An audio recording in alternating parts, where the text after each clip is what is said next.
Olá, no programa de hoje, os desafios e potencialidades do Tarifa Zero.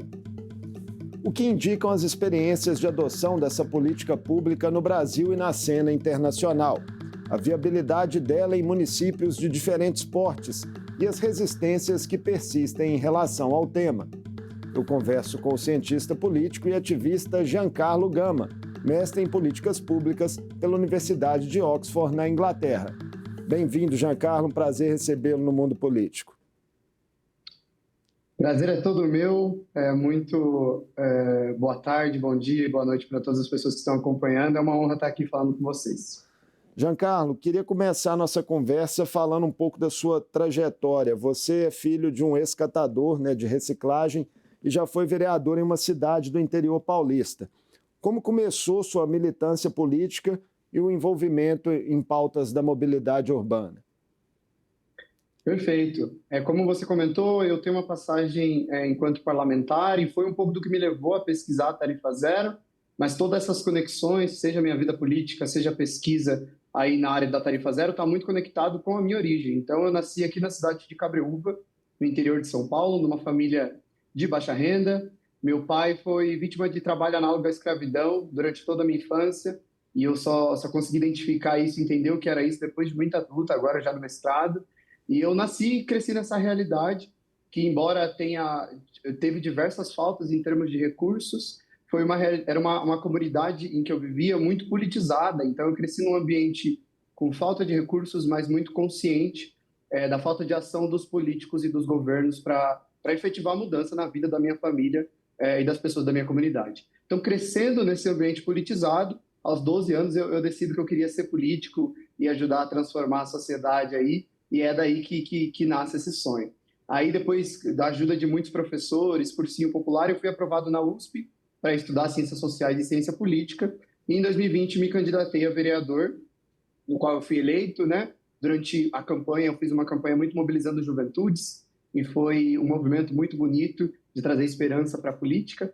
Fui eleito, fiz 3 anos de mandato, um mandato de muita luta, com foco em mobilidade, com foco em redução das desigualdades. Foi aí que eu comecei a me aproximar mais da pauta da Tarifa Zero, por conta desse ativismo da importância do transporte público. Apliquei para o mestrado em políticas públicas na Universidade de Oxford e fui aprovado. E aí lá eu me aprofundei um pouco na implementação da Tarifa Zero. Então, todas essas coisas estão muito conectadas. A gente vai falar bastante de Tarifa Zero aqui. Vocês vão ver como que a Tarifa Zero é um mecanismo fundamental para a redução das desigualdades sociais que a gente tem hoje no Brasil, e por isso ela precisa ser discutida com seriedade. E isso está muito conectado com a minha trajetória como uma pessoa que foi muito impactada por todas essas desigualdades sociais. Você está com que idade, Giancarlo? Eu tenho 24, completei 24 agora em agosto. Mas é ainda muito jovem. Parabéns aí pela trajetória. Você concluiu Obrigado. Recentemente, o mestrado no exterior, que teve como tema justamente Tarifa Zero. Quais foram os principais enfoques da pesquisa que você conduziu? Excelente. Na USP foi a primeira vez que eu tive contato com a pauta da Tarifa Zero, e eu tive contato com ela muito com esse estigma de que é uma política pública muito cara e inviável para a maioria das cidades brasileiras. E foi justamente no coração desse problema que eu quis tocar. Eu quis responder primeiro quanto custava implementar a Tarifa Zero e como dar viabilidade para essa política. E aí, no meu mestrado em política pública, é um mestrado profissional. Então, no fim do programa, a gente tem um estágio final em que eu fiz uma pesquisa muito focada para a implementação. Então, a pesquisa na área de política pública tem muito esse foco, que é muito mais pesquisa de como viabilizar a política pública. Então, basicamente, a minha tese final é um documento que dá orientações para as cidades brasileiras dos mais diferentes tamanhos de como tornar a política pública viável. E aí o recorte do meu trabalho foi muito um recorte numa lacuna de conhecimento que se tinha no Brasil, que era o quê? Saber como, de fato, que as cidades brasileiras estavam implementando e dando viabilidade à Tarifa Zero. Hoje o Brasil é referência mundial na implementação da Tarifa Zero. Nós temos aí cerca de 116 cidades, e eu digo cerca de, porque eu tenho certeza que tem várias outras cidades que a gente ainda não mapeou.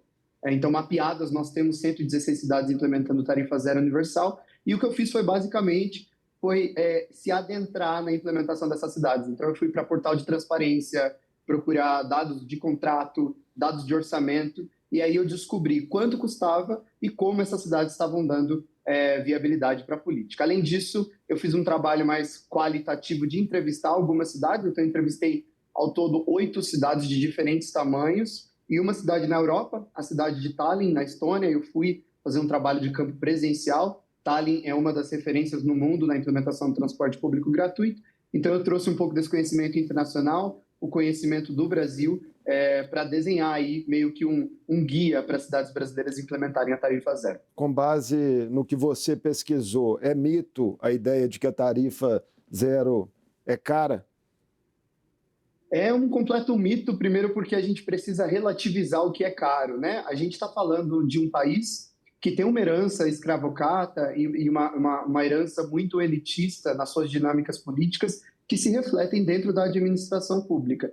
Isso se reflete com um olhar muito conectado dentro da administração pública, que tudo que é direito social vai ser caro.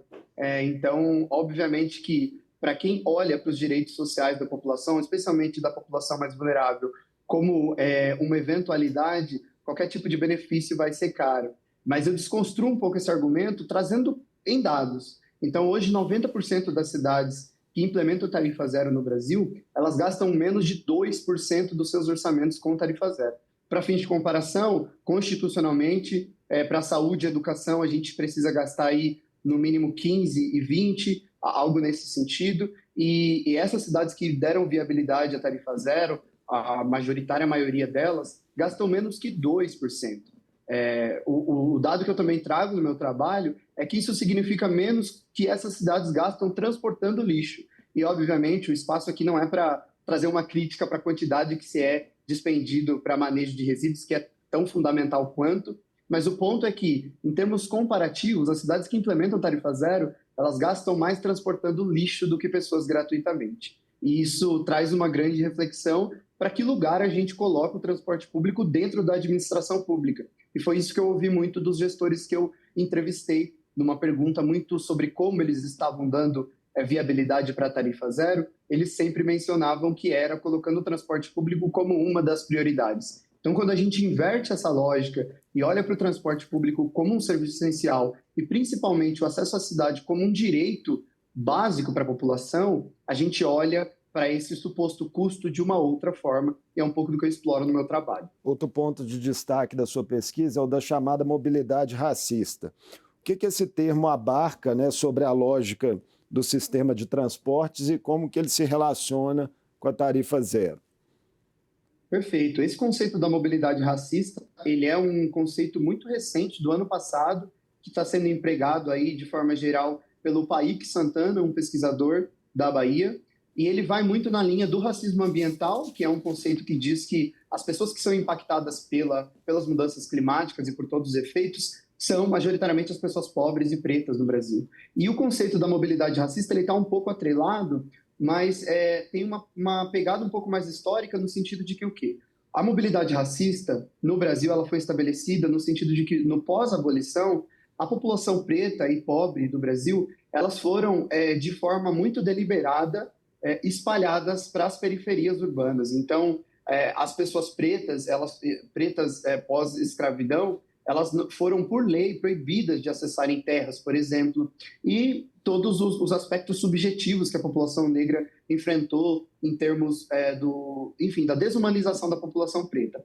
E essa e outras dinâmicas do racismo no Brasil fez com que as pessoas pretas e pobres majoritariamente estivessem afastadas dos centros urbanos. Isso, de forma bastante geral, fez com que se criassem as periferias e as favelas. Então, o conceito de mobilidade racista, ele traz essa noção de que a mobilidade no Brasil, ou seja, a construção das dinâmicas organizacionais das cidades brasileiras, foram construídas a partir de uma perspectiva muito racista, de excluir pessoas pretas dos acessos e do direito à cidade. Então, eu descubro esse conceito no meu trabalho de pesquisa, porque eu não conhecia até então, e ele foi um ponto crucial no meu trabalho para entender o porquê que as dinâmicas do transporte público se dava dessa forma. Então, no Brasil, com essa dinâmica de mobilidade racista, deliberadamente de excluir pessoas pretas e pobres dos centros urbanos, fez com que a gente criasse, esses e outros fatores, uma visão do transporte público como um serviço, mas um serviço em que o cidadão ele precisa pagar para ter. Então, está um pouco atrelado a isso. mas também ele diz respeito sobre como a gente organiza as cidades e continua até hoje excluindo as pessoas pretas. Então, na minha tese, eu desenvolvo que a tarifa zero ela é um mecanismo fundamental para que a gente garanta o direito à cidade, principalmente para as pessoas pretas e pobres, que não, porque hoje, se a gente tem um transporte público em que a gente precisa pagar para ter acesso, isso significa que quem não tem dinheiro para pagar não tem o seu direito concretizado. Imagine só no Brasil, Marcelo, se a gente tivesse uma saúde, um sistema único de saúde em que a gente precisasse pagar para utilizar, uma educação para os nossos filhos, que a gente tivesse que pagar para colocar os nossos filhos para estudar nas escolas. Marco, então, um pouco dessa dinâmica. Porque você me chamou de Marcelo, mas é só Marco, mas tá tudo bem. Desculpa, Marco, fiz confusão aqui, mas só para trazer isso concretamente, de como que, enfim, seria muito problemático no Brasil que a gente vive, ter que pagar para acessar esses serviços, e é um pouco do que o conceito da tarifa zero e da mobilidade racista entra na minha pesquisa. Então, Giancarlo, ainda há, né, em que pese evidências que você traz aí dos benefícios sociais e mesmo econômicos da medida, muita resistência de uma forma geral, né, pelo Brasil, em sequer iniciar um debate sobre essa medida, sobretudo na classe política, né? A gente percebe ainda muito distanciamento em relação a esse tema, a considerá-lo viável. A que você atribui isso? Certo. Marco, prometo não errar novamente. Eu acho que tem uma série de fatores, Marco, e eu consigo identificar pela minha vivência política enquanto parlamentar, mas também a academia tem apresentado muitas respostas para isso. Eu acho que, primeiro de tudo, outro conceito que eu discuto na minha tese é um conceito que está muito atrelado a essa ideologia do carro que a gente vive no mundo todo, e não é só no Brasil, que é essa centralidade do carro, não só como status social, né? Então, quem tem carro está um nível hierárquico a mais nessa pirâmide social, ou seja, você é bem-sucedido se você tem carro, mas também numa dinâmica de organização urbana que é centrada para o carro. Então, se tem trânsito, a gente não investe mais em ter mais transporte público, a gente constrói uma via a mais para dar mais espaço para o carro. Tem pesquisas que mostram que 60% dos espaços urbanos são dedicados ao carro, dedicado ao carro. Então, eu acho que o primeiro fator de resistência é um pouco atrelado a isso, porque se a gente incentiva transporte público, a gente está, na prática, desincentivando o transporte individual. E é o que a gente precisa enquanto presente e enquanto futuro. Quando a gente fala de impacto das mudanças climáticas e as ações que a gente precisa fazer enquanto governo para combater as mudanças climáticas, é fundamental que a gente desincentive as pessoas a utilizarem carros. Agora, não tem como a gente só falar para as pessoas parem de usar carros e não dar outra alternativa de locomoção para a cidade. E é aí que entra essa construção de um transporte público barato, se possível gratuito, mas também de qualidade nas cidades. Então, acho que esse é o primeiro imbricamento, esse conflito entre transporte público e transporte individual com carro. Mas também tem um outro que por conta de toda a história do Brasil com a pauta da tarifa zero ela ainda estava até pouco tempo, muito atrelado à esquerda radical e como uma visão utópica, mas a história do Brasil recente, então nos últimos 4, 5 anos, e agora o meu trabalho de pesquisa junto com outros acadêmicos tem trazido uma concretude para a política, tem tirado essa política do lugar da utopia. Porque, veja só, a maioria dos políticos, e eu tenho tido contato com muitos deles agora por conta da minha pesquisa, quando ouvem falar de tarifa zero, a primeira coisa que falam não, mas é muito caro, é utópico. Então, esse foi um estigma que foi propagado dentro da classe política e que continua a se alimentar. O ponto é que várias cidades, inclusive cidades de prefeitos de direita, de centro-direita, do centrão, estão levantando a pauta da tarifa zero, porque o sistema está em crise, o sistema de transporte público no Brasil está em colapso. E esses prefeitos não viram outra alternativa a não ser implementar tarifa zero. Por quê? O número de pessoas utilizando transporte público está diminuindo, tem diminuído nos últimos 30 anos e por conta da pandemia isso se acentuou. A pandemia foi um ponto de inflexão importante para isso, era um dos aspectos que eu queria aprofundar com você. Perfeito, a pandemia foi um ponto de inflexão, foi um ponto muito grande. Por conta dessa ideologia do carro, o paradigma da automobilidade, mas tecnicamente, já vinha diminuindo o número de pessoas usando transporte público. Com a pandemia, isso aumentou muito mais. E isso tem feito com que a dinâmica de como o modelo de remuneração do transporte público no Brasil é feito quebre. Então, o que tem acontecido em muitas cidades é que as empresas que prestam o serviço de transporte público, ou elas têm falido, ou elas só abandonam o serviço na cidade porque não está mais viável para elas. Então, muitos prefeitos, inclusive prefeitos de direita, têm visto a tarifa zero como uma alternativa e têm implementado. Então, hoje, a maioria das cidades que implementaram a tarifa zero são de prefeitos de direita. Então, esse estigma de que a tarifa zero é utópica, ele tem se desconstruído, e foi um pouco nesse lugar que eu quis colocar a minha pesquisa para mostrar a concretude. Então, só para concluir, eu acho que tem dois caminhos. Tem esse lugar dessa ideologia do carro, que estrutura a base política, que estrutura ações de lobby, de incidência de empresas, de grandes multinacionais de veículos, mas também tem esse estigma de olhar para a tarifa zero como utopia. E, de novo, é o lugar que eu quero desconstruir com o meu trabalho de pesquisa. Das 116 cidades, né, que você citou que tem tarifa zero integral no Brasil, hoje a maior delas é Maricá, no Rio de Janeiro, com cerca aí de 160 mil habitantes, né? Parece que é isso. E... Na verdade, tem duas. Caucaia, e Caucaia é a maior, com cerca de 355 mil habitantes. Ah, então Caucaia já tem também, né? Eu tinha visto um tempo atrás que era Maricá. Pois é, a pergunta, né, com base nessas experiências, a tarifa zero funciona mesmo? Pode funcionar em cidades grandes, com volume intenso de passageiros, ou só é viável em cidades menores?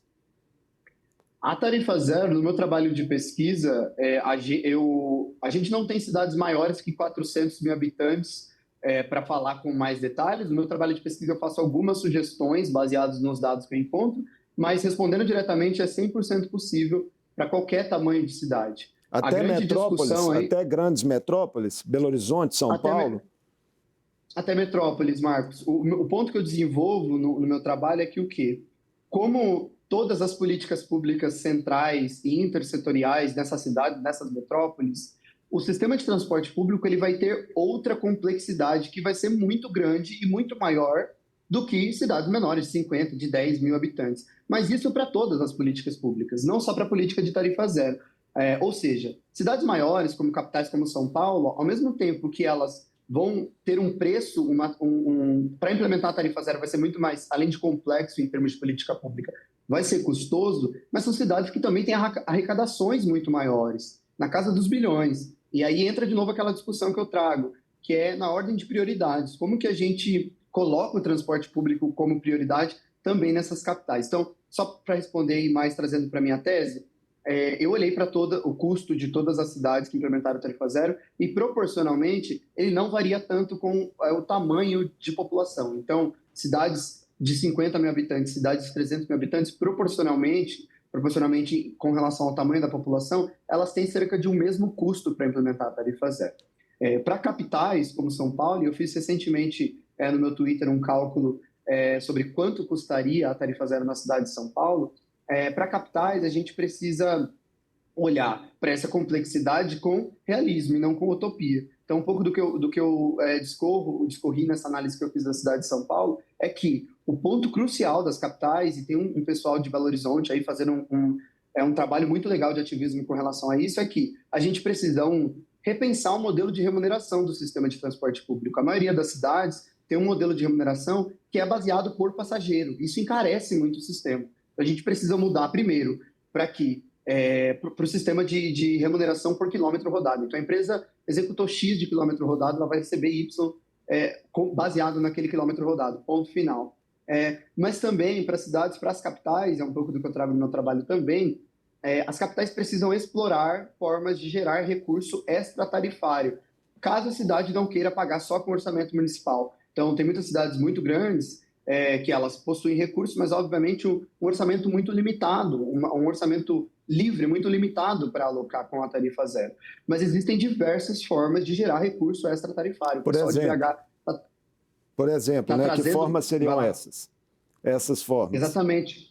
É o que eu ia trazer. O pessoal de BH está trazendo muito essa discussão de que forma que o município consegue trazer os recursos pagos pelas empresas da cidade de auxílio transporte, de que forma que o município consegue trazer isso para um fundo municipal para financiar a tarifa. Essa é uma das possibilidades, é o modelo mais promissor no Brasil que várias cidades implementam, que tem uma discussão de insegurança jurídica em cima disso, É por isso que é muito fundamental a gente levar essa discussão também para o nível federal, para a discussão do Sistema Único de Mobilidade, que é uma outra discussão.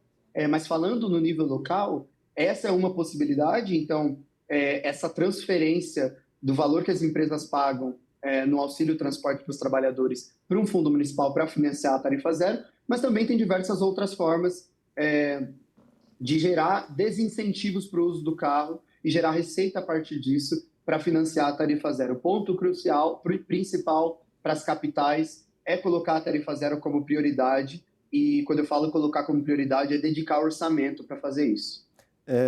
Eu tenho um número aqui, Giancarlo, que ele dá conta de que são 136 municípios no Brasil que possuem algum nível de tarifa zero, não necessariamente integral. E Minas Gerais se destaca com 28 desses municípios, 8 deles são aqui da região metropolitana, da capital mineira. Em que lugar nós estamos nessa pauta, né, em escala mundial, enquanto país? O Brasil parece que é onde isso está mais avançado, né? Mas o que você colheu da cena internacional? Excelente. Essa é uma ótima questão que eu desbravei um pouco na parte final do meu trabalho. Minas Gerais é um dos estados com mais experiência da tarifa zero, mas o Brasil, de forma geral, como eu trouxe no começo aqui da nossa fala, é referência mundial hoje na implementação da tarifa zero. Então, hoje, nós temos cerca de 150 cidades no mundo inteiro que implementam a tarifa zero. Tem um país, Luxemburgo, que implementa no país inteiro a tarifa zero, mas é um país muito pequeno, muito rico, então talvez não sirva de referência para a gente, mas só no Brasil a gente tem, então, 116 cidades. A gente tem a majoritária maioria dessas experiências. E o Brasil, eu escolhi olhar muito mais para o Brasil, então eu fiz essa entrevista na Europa, mas eu escolhi dar uma atenção maior para o Brasil, porque eu acho que a gente, primeiro, a gente é referência por ter a maioria, mas também, enquanto país em desenvolvimento, a gente também ocupa um papel crucial. Por quê? As cidades na Europa, por exemplo, que implementaram a tarifa zero, elas viram um aumento de 15%, 20% no número de pessoas utilizando o transporte público. Enquanto no Brasil, e esse é um dado que eu trago na minha pesquisa também, a média das cidades que implementaram a tarifa zero, a média de aumento de pessoas utilizando o transporte público foi de 147%. Teve cidades que viu um aumento de 6 vezes o número de pessoas utilizando o transporte público. E aí, por que disso, né? E aí que entra o conceito da mobilidade racista. No Brasil, quer dizer, enquanto na Europa, a tarifa zero ela ocupa um lugar de um modal alternativo, ou seja, as pessoas que lá na Europa utilizam carro, elas vão para o transporte público por conta da tarifa zero. As pessoas que se locomovem por bicicleta ou a pé, caminhando, elas vão para a tarifa zero por ser mais barato, por ser mais fácil. No Brasil, falar de tarifa zero, eu estou falando de dar acesso à cidade a quem não tinha acesso, por conta da herança da mobilidade racista e de várias outras dinâmicas de mobilidade no país. Então, por isso que a gente está tendo um aumento exponencial no número de pessoas usando transporte público, porque a gente está dando direito à cidade às pessoas que não tinham acesso, que nunca tiveram, ou que às vezes, quando precisava, sei lá, procurar um emprego no centro da cidade, às vezes caminham 10 quilômetros, 15 quilômetros. Hoje no Brasil, a gente tem metade das cidades no Brasil não possuem nenhuma linha de transporte público. Então, é desse lugar que a gente está falando. A gente ainda tem uma grande maioria da população, uma grande porcentagem da população brasileira que não tem acesso ao direito à cidade. Então, por isso que eu foco no Brasil. A gente é referência mundial, posso falar com tranquilidade isso na implementação da tarifa zero. Agora, a gente precisa olhar com muito cuidado essa informação, porque tem muitas cidades que, isso eu encontrei na minha pesquisa, elas implementam a tarifa zero, mas elas não se atentam tanto para a qualidade do sistema de transporte público. A gente não pode desvincular essas duas coisas. Então, a briga acadêmica, enquanto ativista, é para que a gente olhe para a tarifa zero como direito e implemente um transporte gratuito, mas sem perder qualidade. Então, que se mantenha a quantidade de linhas, se mantenha a quantidade de ônibus. É um pouco desse olhar que eu trago também no meu trabalho de pesquisa. Giancarlo, você era adolescente, né, quando questões de mobilidade estiveram ali na base das demandas sociais que eclodiram nas jornadas de junho de 2013. Tivemos ali um bordão, né, não é só pelos 20 centavos que ficou famoso. Passados aí 11 anos, será que a gente pode dizer que há um amadurecimento do debate sobre esse papel do transporte público enquanto política mais ampla, né, de mobilidade urbana nos grandes centros? Eu acho que com certeza há um amadurecimento e a gente tem um amadurecimento muito concreto disso, que é a inclusão do transporte público na Constituição Federal como um direito básico. Então, graças à emenda constitucional da deputada Erundina, em 2015 isso se tornou um direito básico, isso foi uma demanda do movimento social, foi uma demanda que surgiu em 2013. Obviamente, as jornadas de 2013 elas tiveram diversas razões, uma delas foi a pauta do transporte, que depois acabou se perdendo no meio do caminho, e aí é uma discussão sociológica um pouco mais complexa, mas o ponto é que as jornadas de 2013 elas foram fundamentais também para a gente falar de transporte público e de tarifa, o que culminou no olhar sobre o transporte público enquanto direito, e também ali começou muito que embrionariamente, não só a movimentação de movimentos sociais, então Belo Horizonte, em São Paulo, em várias capitais, começou um olhar para isso, mas também deu um pouco de mais maturidade para a pauta de tarifa zero nesse lugar da utopia que eu trago para você. A grande barreira quando a gente olha para a tarifa zero ainda é esse lugar utópico. Eu não tenho dúvidas que 2013 foi muito importante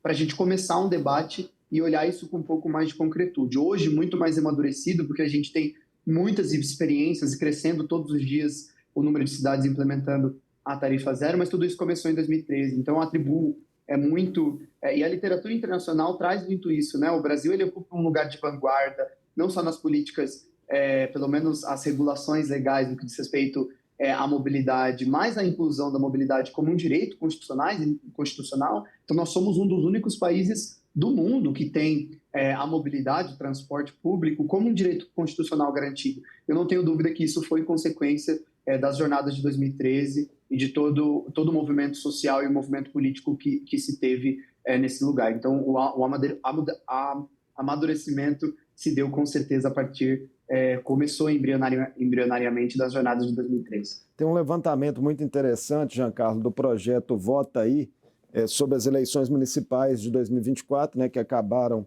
de terminar, e eles identificaram que 675 programas de governo de candidatos às prefeituras nessas eleições citavam os termos ou tarifa zero ou passe livre. Isso é um indicativo de que realmente há espaço para uma expansão significativa desse modelo nos próximos anos? Com certeza, a tarifa zero foi um dos tópicos principais nas discussões e nos debates, especialmente nas cidades pequenas e médias. Isso se reflete no fator de ter a menção da tarifa zero nos planos de governos. O que acontece, e isso eu vi muito nas entrevistas, acontece meio que um efeito viral nas cidades que implementam a tarifa zero. Então, aí em Minas acontece muito isso, uma cidade implementou, todas as da região, veio um impacto positivo em empregabilidade, desenvolvimento econômico, em vários fatores, e vem como concreto, então quebram essa barreira do tópico, e vem como possibilidade, aí apresentam como proposta política. Eu vejo como muito positivo e que vai ter um aumento muito grande do número de cidades implementando tarifa zero. Eu, particularmente, estou em conversa com diversas cidades. Agora eu tenho atuado na construção de projetos para ajudar as cidades a tornar viável a tarifa zero. Então, eu sou cofundador de uma organização social chamada Coletivo e Cidades, que a ideia é trabalhar um pouco com incidência política na área de clima e mobilidade. E aí, quando a gente fala de mobilidade, vai ser prioritariamente falando de tarifa zero, justamente porque tem acontecido um crescimento muito grande da discussão da tarifa zero, justamente porque a gente tem quebrado esse lugar da utopia. A tarifa zero, ela tem resultados fantásticos na cidade. Isso eu trago os adjetivos que os prefeitos que eu entrevistei e as equipes parlamentares que eu entrevistei, que elas trazem. Então, um impacto muito grande em empregabilidade. Aumenta-se muito o número de pessoas empregadas na cidade.